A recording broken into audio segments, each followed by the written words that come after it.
Good luck. Good luck. Good luck treating what I eat for breakfast. Well, this year is the 50th anniversary of the Christmas walk.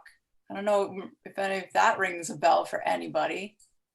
I think I ate for Christmas. I don't remember. My main recollection, Joni, I think they're recording now. So my main recollection is about 20 years ago when I was only here in the summers coming up for the Christmas walk and during a blizzard. I remember it was a Saturday, December 2nd. I think they even had the house tours that year and there was a blizzard. And they still did the Christmas walk? Yeah, definitely. Huh. I have absolutely no memory whatsoever. Not even, that's so interesting. Because they used to have, we have a flag in the collection that has these little feet on it and like a sprig of mistletoe. And that was the logo for a while. And it just strikes me as kind of memorable, this idea of like flags around town with feet on them, basically.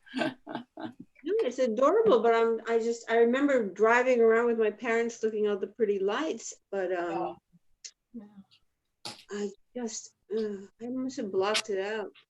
Joni, we only see the top of your head. There's a reason for that. I want everyone to get Lauren, let us know if you're recording because we won't just blather on if you're recording. I am actually, but I'm not live on Facebook because it's not working for some reason. So it's just gonna be us. And then, you know, whatever we talk about is fine. Well, Joni, you keep disappearing. There you go. No, I'm doing it on purpose. I mean, I just had one story to tell, but it's silly, and I was only going to tell it if. Be my guest. What? Be my guest. Go for it. It's just us.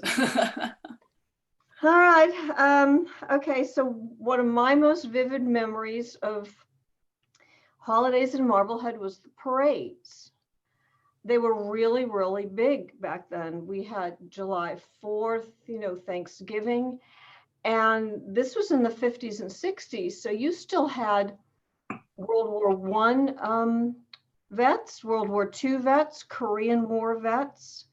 So they were huge parades, and they snaked all around downtown. I mean, almost every the main street certainly. And the whole town came out. A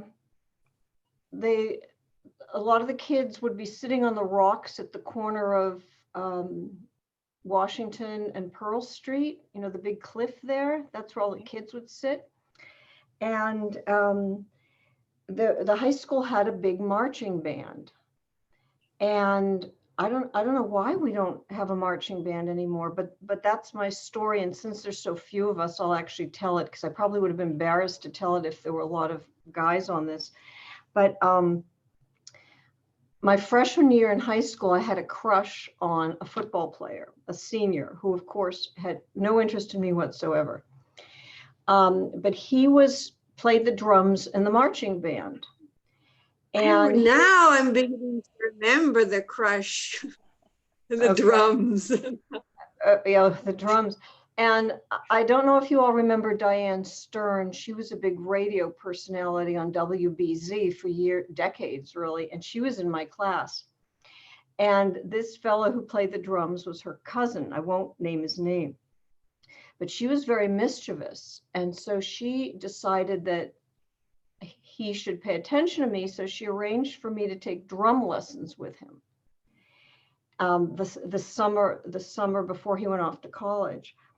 And Joni probably will remember because we'd sit out in the backyard. I'm sure all the neighbors still remember because he'd be giving me snare drum lessons out in the backyard. And I think that's when parents were a lot more, you know, my parents must have wondered why the heck I was getting these drum lessons, but parents, you know, they didn't hover quite as much. And I think I earned the money for them babysitting, which is the only way, you know, young people, you know, they couldn't start internet companies like they do now. And this is kind of a diversion, but it's interesting. My favorite babysitting memory was I was babysitting in a house on the Neck one day, and the father came home and landed in a helicopter. because they must have had a service between Logan Airport and Marblehead back then. And I don't think that exists anymore. But that's I remember that was one of the ways I was raising money that summer to pay for these drum lessons. Anyway, so to make a short story shorter, in the fall, this person, his name was John, went off to college, and they were short a snare drum in the marching band. And again, Diane Stern was mischievous, and she told Mr. Harris, who, if there'd been other people on the call, they'd remember he was the music teacher forever at the high school, and he ran the concert orchestra and the marching band. And I she went to told school him with his daughter. what? I was in his daughter's class, Lori Harris. I vaguely remember her. Anyway, probably through you.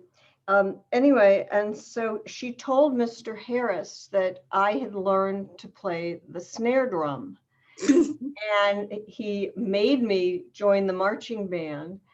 And again, this is a real thing of its times, because now it wouldn't be a big deal for a girl to be in the marching band playing the drums. I mean, you wouldn't think there's anything odd about it.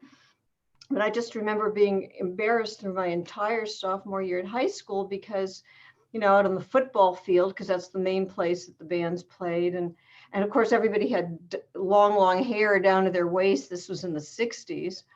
And everybody would point and say, there's a girl playing the drums in the band. And I remember feeling like a total freak. But that's one of my main memories, because the bands and the parades were really big back then. And also the other memory was mainly being cold, because it was much colder then. I mean, Joni, it's 70 degrees here today. And back then it would be snowing, you know, for all the football games, October, November, whatever. Mm-hmm. So I think that's pretty much my memory, but I don't think it's anything worth recording. Oh, that's great. What did they have? Like when I was in school, the day before Thanksgiving, we'd all get out half day, and it'd be a huge event because the football game was the next day. Was that a big event in town, the football game on Thanksgiving? With Swampscott, of course. I mean, the rivalry was what? Absolutely. The blue and white against the red and the blacks. Yeah, the rivalry was much huger than it is now, also because you had bands at the games. I don't know if Swampscott has a band, but it was very exciting. You know, it was like a college game or something. And again, back then, when there weren't as many other activities and, you know, internet or whatever, the whole town came. It was very exciting. Oh, absolutely. And all my friends were the cheerleaders, and it was a very big deal. Yeah. To where we all wore Marblehead jackets. In those days, we would all go to Musinski's, which was in Vinnon Square, and buy our Marblehead jackets. And you just weren't cool unless you had your red and black Marblehead jacket. I would love them. Do they still make them? I doubt it. They have the it's like this synthetic material that sometimes I see the kids around with, like they've got hoods and it's like a raincoat almost, that kind of material. Yeah, that material probably didn't exist back then, but sports were huge. I mean, I just remember through my high school years, Tootie Cahoon, the hockey player, I mean, he was the sensation of the town. He might have played for the Bruins. I think he went on to professional hockey, but I think several of the men in the previous Marblehead Memories referred to him. He was a sensation. He's still around somewhere. I don't know where he is, but we don't. What other holidays, let's see, are there to July 4th, of course, was, oh yes. Again, I just remember being cold.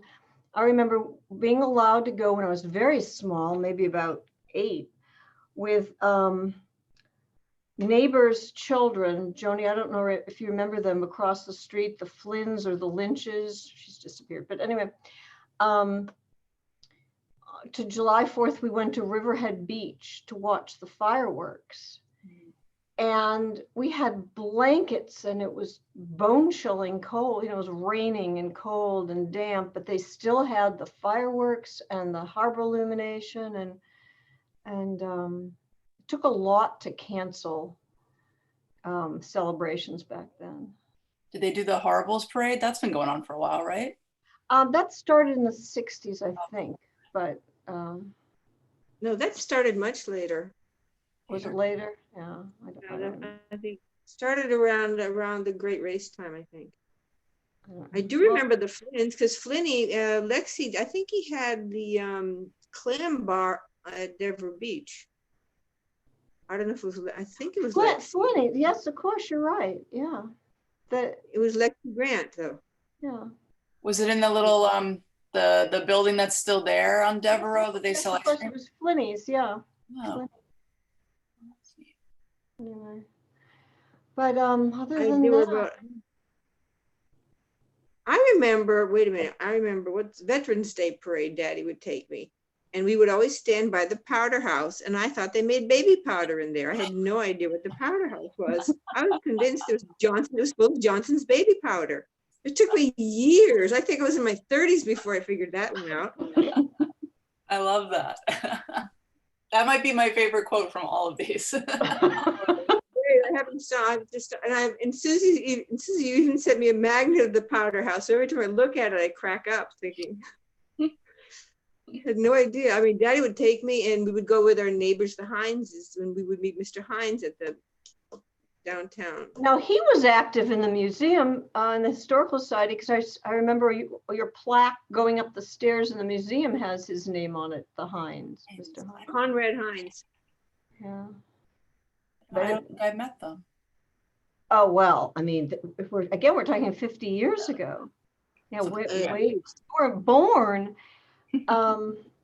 We're old. The powder house, it's interesting you mention that, because every time I drive by it, which I'll do later on my way to the gym today, you can't see it anymore. None of the buildings around it used to be there, and it was the #1 tourist attraction in Marblehead. It was on all the postcards, and that people came to town just because of the shape of it. And now it's so lost. It needs to be revived. They really should not let that. I mean, it's one of a kind. It's like the pyramid here in Florence. Actually, there is a pyramid here that the Medicis built. No, the Lorenzo de Medici built. I'm sorry to get way off track here, but just slightly here. Notice, I've only been here 40 years. No, but the Lorenzo de Medici, they discovered ice cream, but they didn't know how to keep it from melting. So they built a pyramid in one of what was a nice park during that period, the Renaissance, and they kept ice under there so they could keep their ice cream cold, which I think was imported from France. Under the pyramid or inside the pyramid? I have no idea. I think under the pyramids, for some reason, there was a little door. You probably don't remember that. But anyway, let's get back to Marblehead. I have many pyramids here. Can I ask a question because of what you said about the powder house? I've also wondered if do you know the Agnes Surriage well that's on Franklin's? Yes. Not Franklin Street, Fountain Inn Lane. Yeah. It's like it says private way, and you can't even. But I have all these postcards that we have, the postcards in the collection, and there's like a built-up well, and it looked like it was quite a sight to see, and now I think it's just flat ground. Yeah. Was it like I don't have any collection of that. No? Okay, I'm just curious. And no, it was one of the big attractions. The old postcards show old Marblehead, and before development, it's so funny. I mentioned the landing the helicopter on the house. This is again a diversion, but landing the helicopter on the yard on the neck. Now, even downtown in the old part of Marblehead, historic part, it seems like whenever a house comes on the market that has a huge lot or double lot or a lot of land, the developers swoop in and build something. And that reminds me, since we're just kind of free associating here, of when I moved back to Marblehead. I'd been gone for 30 years and I moved back, and my aunt was still living here. She was in her 90s. And she asked me what I thought was the biggest difference moving back. And to me, it was the trees, because growing up, that was back in the days when you still had elms in this country before the Dutch elm disease. And all the main streets, Humphrey Street and Atlantic and all the streets downtown, had huge elms and trees arching over them. It was just beautiful. And a lot of them were planted, like in Clifton was developed in, I think, the 20s, 30s, 40s. That's when the trees were planted. Well, by the time I came back, those trees were gone. You know, they were aged and gone. But the most interesting part of the story is what she said. My aunt, who'd lived here for, I don't know, 70 odd or more years, said to her the biggest difference was the fences. That when she moved to Marblehead, no one had fences. And every yard, every property kind of went into the next one. And I think other people have referred to this in previous Zooms, how as kids, you just run through everybody's yards. And, nobody cared about property lines or, trespassing and it was just a lot of open spaces. And it seems like it's just getting smaller and smaller and smaller. I wish the town would have better conservation policies, both for trees and dividing up the land, but that's a whole nother, because other towns have done such a better job than Marblehead at preserving, preservable. Nature and green spaces. I think Marblehead has the lowest amount of green space of any town in the North Shore. Yeah. What about does the Audubon Society park still exist on the Neck? Yeah. Yes, it does. Well, that's one good part. Yeah. Something's good. What about all the cars? There's cars everywhere and everybody has 2 or 3 cars, and it just seems like it makes the town feel tinier. When you guys were growing up, did every household have a car? One car at the most. Not everybody had them. Maybe 2, but it was livable. It was viable. We walked in the middle of the streets. I mean, you could park anywhere. Obviously, there were no parking rules. You just parked anywhere. I think mainly the difference is the population now of Marblehead is exactly what it was when we were growing up. It's been between 19 and 20,000 my entire life. The difference is in the 50s, 60s, 70s, you would have 4, 6, 8 people living in a house. Now you have the same number of people, but twice as many houses, because you've got 1 or 2 people living in a house, and they have 2 and 3 cars. So yeah, if you see the old photos of Marblehead, you could see how few cars there were. And didn't we have a trolley at one point down the middle of the streets? Yeah, before your time, Joni. Might have been before my time too. Near Fort Sewell, there were tracks, I think, and there were some houses. But Susie, I haven't been there in over 30 years. I know. My memory's shot. Actually, she's got total recall. She's got the best memory of anyone I know. So if you start her on something, she'll be able to you won't stop me. But we don't have a lot. Let's see, what other holidays are there? I mean, Christmas. Christmas, I know that there are always concerts, which there still are. I did go caroling one year. Do what? I did go caroling one year. The group from the bench, we decided we were going to go caroling, and we caroled up and down State Street and Front Street, and people kept slamming the door in our faces saying, "Oh, go away, you hippies." A few people did let us in and invited us for hot chocolate. I was with Jimmy Davenport, Billy Frost, and April, remember Lois, my best friend Lois, and Rebecca Prescott. But we did go caroling a couple of years, and then we'd all ended up in the King's Rook. Everything keeps coming back to the King's Back to the Rook. Kings. It's so missed. It's so missed. It was such an institution. You have no idea. It was the only warm place we could go because we would all meet at the bench, which was fine if the weather was nice. But yeah, it got cold. So where did we go? We see how much money we all had in our pockets and what we could all afford to be together and take a big table and sit there for hours and hours and hours and do nothing. I'm so interested that you keep mentioning the bench, because when you mentioned the bench, I kept picturing the one down at the landing, but you're actually talking about the one by the State House. Behind the old townhouse. The townhouse, I mean, the townhouse. In front of State Street, where Hector's Pup used to be originally. Yeah. In the corner, right in front of where Hector's Pup was originally. And the King's Rook had music, didn't it? Or am I thinking of the Unitarian Church? No, the Unitarian Church, we had music, we had. It had a coffee house.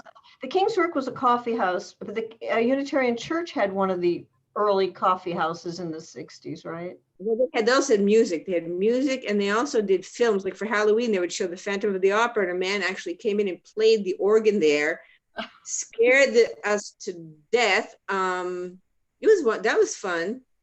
The Unitarian, the Me and Thee Coffee House is still around, though, isn't it? Yes, it's unbelievable. I mean, coffee houses are back. But I'm glad you mentioned Halloween. Okay, I do have Halloween memories. Good.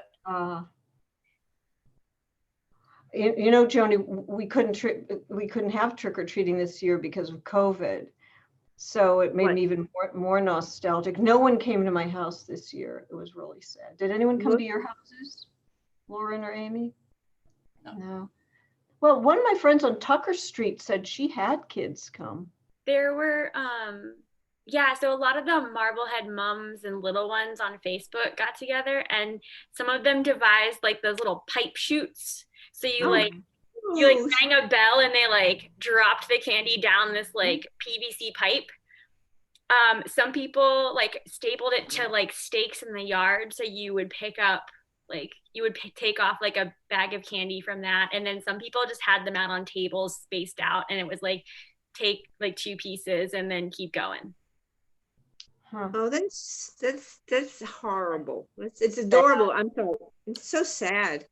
That's sad. They just discovered Halloween here, and well, that was the end of that. Very short-lived.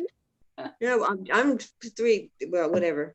Halloween in Marblehead was a lot of fun, though. People really did go out of their way. Really? They decorated houses as well as dressed up? Yes, in fact, I don't know if you know, Rook, we used to go to this special house. We made a point of going. This man's name really was Dr. Blood. He was a doctor. And his Bobby Blood's father, yes. He was mean to me. But anyway, he had devised something. He had a lot of free time, apparently. And when you walked in, you had to choose between which button to push. And we would push a button, and this ghost would come floating down the stairs. And the candy would come dropping through spider webs. It was really, that was Dr. Blood's house was a must for Halloween. And that reminds me, where the Mariner project is that they're trying to build. No, well, Joni doesn't. They're trying to build a assisted living place up where the main haunted house was. Do you remember the main haunted house on Pleasant Street? How could I forget? Whoa. Well, there was the most amazing house up there. On the right, high school. The little red house that's still there was its carriage house, but there was a gigantic mansion up there, and that's the one that all the children would dare each other to go and trick or treat. Did you ever go up there? I never dared. Are you kidding?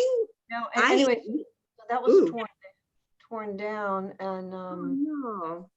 But I'm sad every Halloween when I drive by there, and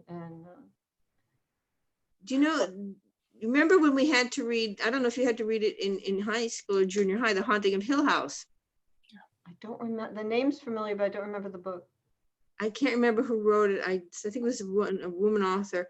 After we read that, well, that ended that house for us, for our entire it was class. scary. What was supposedly happening up there? Just out of curiosity. We don't know if anybody lived there. It looked abandoned. It was gray. It was abandoned our whole lives.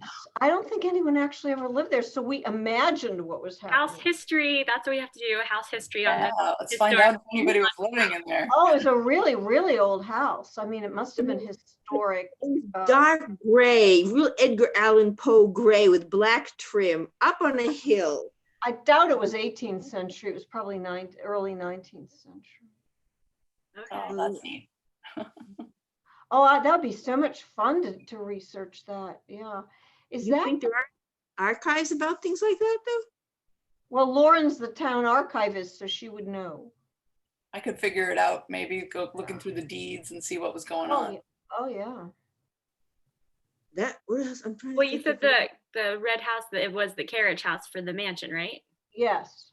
So if we just figure out the address for that, maybe it'll help Lauren. Oh, absolutely. And most people in town, I mean, older people in town who've been here for a while will remember it. It was a haunted institution. I know we have pictures of it. We have old black and white, probably early 20th century images of it. Yeah, we can only ever. It's so interesting you mentioned black and white, because my entire early memories of Marblehead are black and white, because nobody painted their houses. Houses were, I mean, it was very, if you look at a lot of the old houses, to me, Marblehead now is kind of like a Disney World version of itself. It's so prettied up. It was really a fishing village. It was, you know, in the 50s and early 60s, it was still recovering from the war. And most of the houses, you know, people didn't paint them every year like they do now. There's what is the old movie? Oh my gosh, that takes place, it's in Marblehead from the 50s with Gene Simmons and I can't remember the name Home of it. After Dark. Yeah. Home Before Dark. Yeah. Well, when you see it, it's in black and white, obviously, but that's really what Marblehead looked like. That's what my memory of Marblehead is, because it wasn't, you know, you didn't have the window boxes and all the, people didn't manicure their lawns. People didn't even, you know, they mowed their lawns themselves. Joni, if you were here now, you wouldn't believe it. Every day there's a cavalcade of landscape trucks that come into town. I mean, most of the traffic in Marblehead is the landscaping trucks, because no one mows their own lawns well, the turkeys, can't they just have goats and just let the goats do it? Yeah, with all the turkeys and goats. And then the other thing is, no, I lost my train of thought. Sorry. We were talking about the window. Nobody had window boxes. Nobody manicured their lawns. I don't know if that helps. Oh yes, and the fields. The town was a lot of fields. Every corner, I might have mentioned this before, every corner had woods on it. They've since been developed into houses, but every corner of every street had woods. And remember Wade Lane near our house? Our house, which is now 3 houses. I'm sorry, what? Well, there used to be also little lanes behind the main roads that we could drive to, when the old railroad tracks, we would get everywhere from the tracks. Yeah. Horseback riding. Oh. Sorry about that. No, that's good. The horses. Yeah, there were horses. Horses. Yeah. Oh yes, on Beacon Street, Shin's stables. Everybody rode out on Beacon Street. We rode up to Peaches Point and around there, and there was tons and tons of land. Green Street, there was tons of land. I used to play softball. My softball team was there. Clifton was full of a lot. There was Getchell's, Hobbs. It was full of fields. Fields, yeah. That's so sad.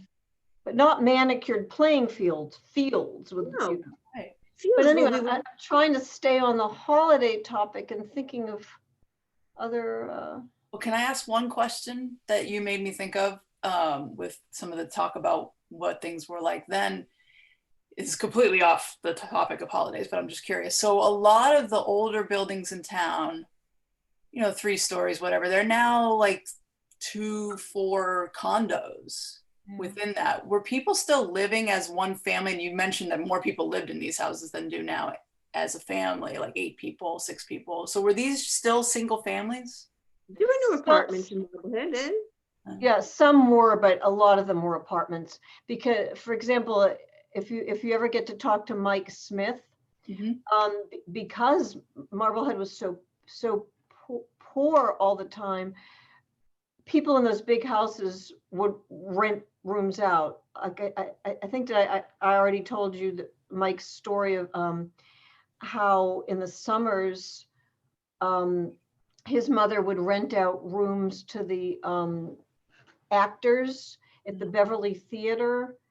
Joni, I don't know if I've told you this story, but when New York went dark, Broadway would go dark in the summers. All the actors on Broadway from the theaters would do summer stock in Maine, on the Cape, North Shore.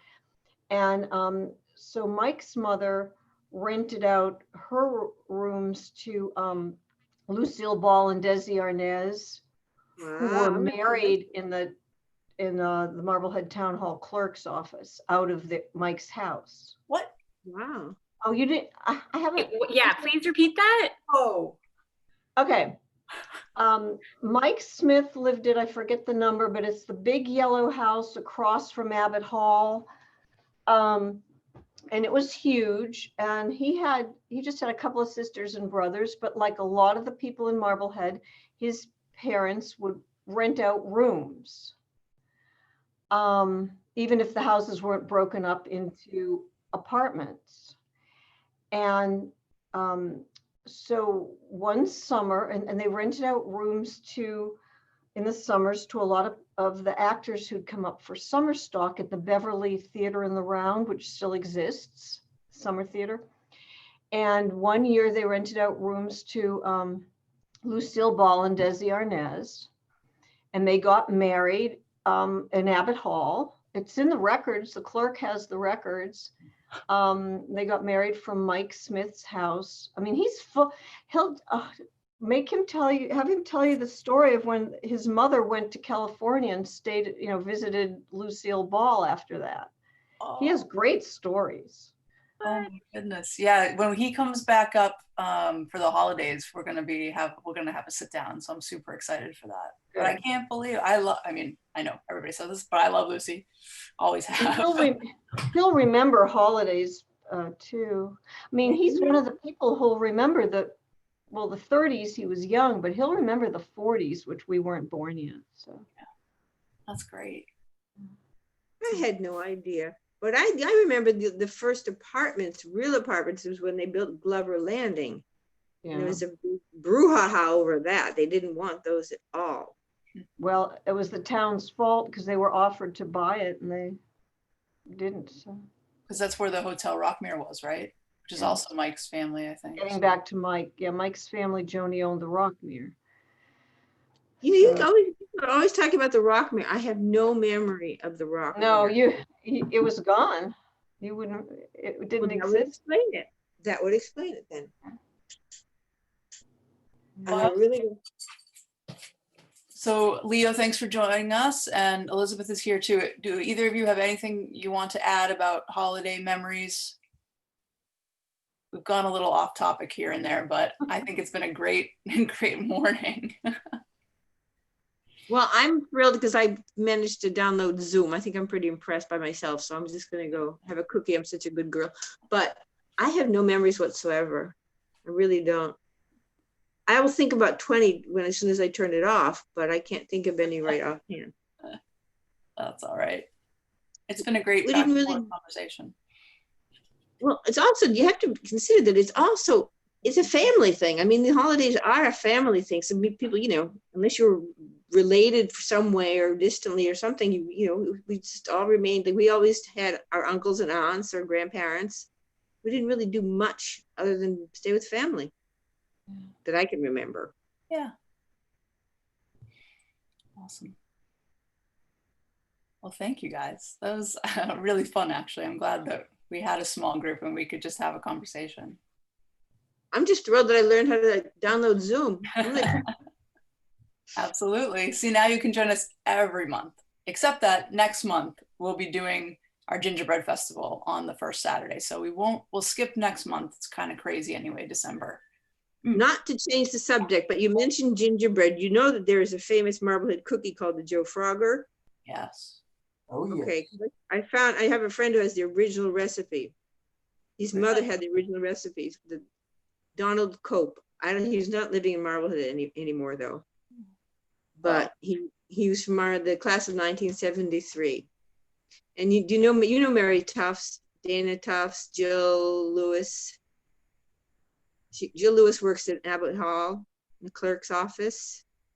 Well, her mother was in the same class. Anyway, they have all the original recipes for the Joe Froggers and things. Oh, wow. Yeah, we could do Marblehead food. That'd be fun too, man. Like the Molly Waldos, all the funny old restaurants. Yeah. And the funny things. Absolutely. And somebody requested we do a whole session just on the King's Rook. Do you think we could do that? I think we'd have enough stories. Well, what's her name? Mary Ellen Walsh still lives here. She was the owner. She lives on Spray Avenue. And if she has the recipe for that, they did two things. They did a fruit frappe before anybody did. It was like the original smoothie. It was fabulous. And then that iced chocolate everybody talks about. Boy, if she had the recipes for those, you ought to publish. We haven't had an update of a Marblehead cookbook in a long time. What's her name? Mary Ellen Walsh, right? Well, it was Mary Ellen Walsh. I don't know her married name, but you could track her down. She might still It was use Frank Reagan. It was Frank Reagan, but he passed away. I know, but that's her late husband. So. Okay. Well, that's great. Yeah, and if any of those original recipes, if your friends are willing to share a copy with the museum, it would be amazing. Well, that would have to get in touch with Mary Tufts. Mary Tufts, okay. Her husband is Dana. We all went to school together. Okay. She would know absolutely everything. Great. And she's very organized. Other Marblehead, anyway. Well, I'm sorry there weren't more people because I would have loved to have heard people's holiday memories. Well, we'll try again maybe next year. Maybe by next year we can be in person too, as well as on Zoom. So that would be nice. Don't count on. And Leo usually has. Yeah. Are we talking too much? Is Leo not? Leo's here. Can you hear me? Yeah. Yes. You guys already talked about 4th of July, I guess. I got in a little bit late. Just a little bit, but feel free to share anything that you remember about it. The Marblehead holiday, I think. And like most of you said, the rest of them are kind of like family gatherings. Okay. You mentioned the Joe Froggers. Their schoolmate of mine, Dave Barry, still lives in the what's his name in there, Black Joe's Inn. And the last I heard, they still had Joe Froggers in stock down there, to the bottom of Black Joe's Pond. Really? Wow. So what do you remember about the 4th of July? Harbor Illumination. Yeah. Tell us about, what was that?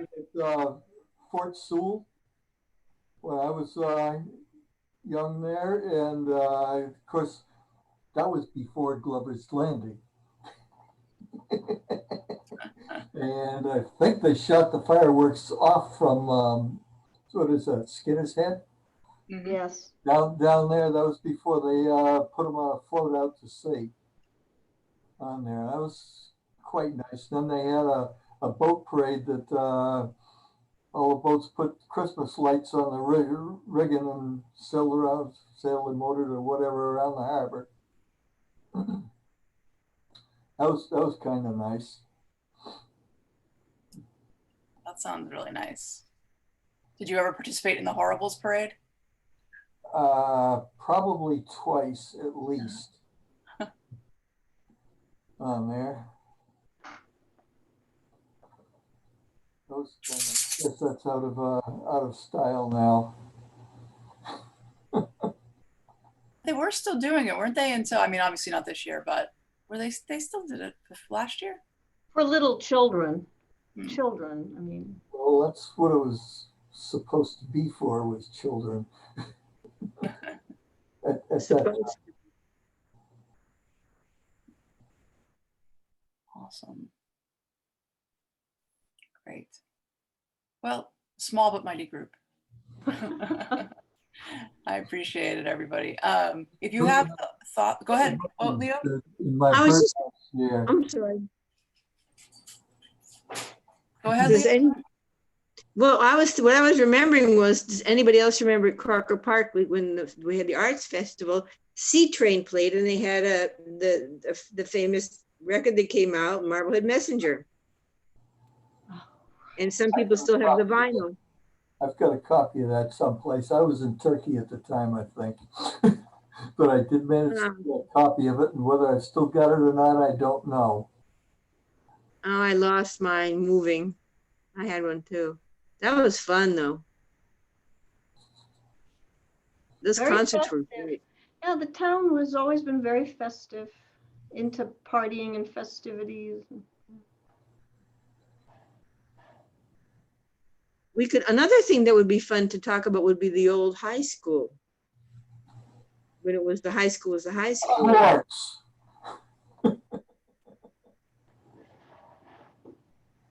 Definitely. Definitely, because we are looking for themes for next year, because we'll start up again in January. So if you have ideas for meeting themes, shoot them to Yeah, I was in the first class in the, at that time, new junior high school on Village Street. Leo, what's your last name? Because I thought I was in the class, or first or second class. What's your last name? Lord, Lord, Dave Lord. Oh, your name's not Leo. That's my screen name. Oh, I was Susie Miller, and that other person's my sister Joni. But I thought I was in the first or second class there too. Yeah, I remember when it opened. Huh.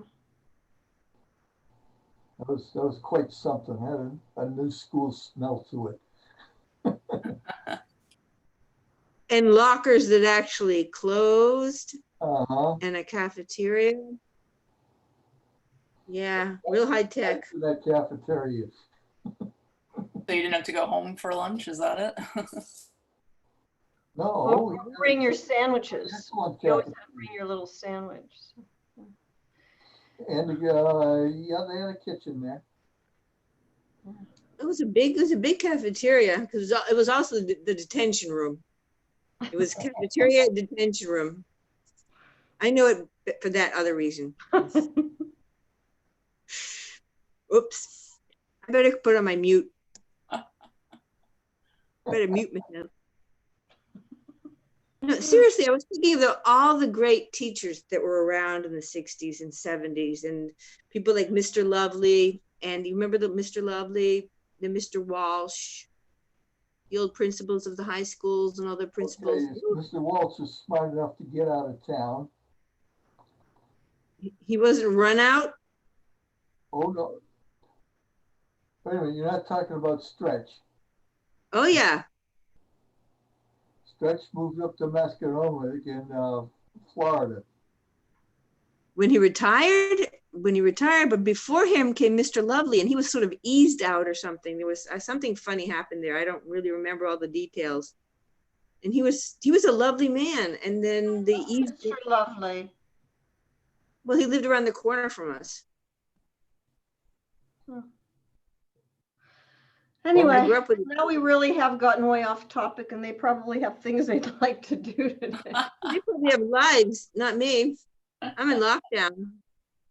Yeah, poor Joni. The reason she's like this is she's been in lockdown since February. Oh, gosh. No, March 4th. Close enough. Jeez. Yeah. Well, we're all going to be back there soon. We're going, unfortunately. Well, I have one suggestion. Do not buy hair clippers on Amazon and think you can cut your own hair. I'm living proof that you can cut other people's hair, but don't try this at home, folks. Got it. Totally bald. It'll grow back. It'll grow back. And she's the natural blonde. I'm not. Yeah, whatever. All right, everybody. We'll come up with some new themes for the new year. Thank you all so much for joining us. That was fun. That was fun. Take care, everybody. Stay Good day. safe. Bye-bye. Bye.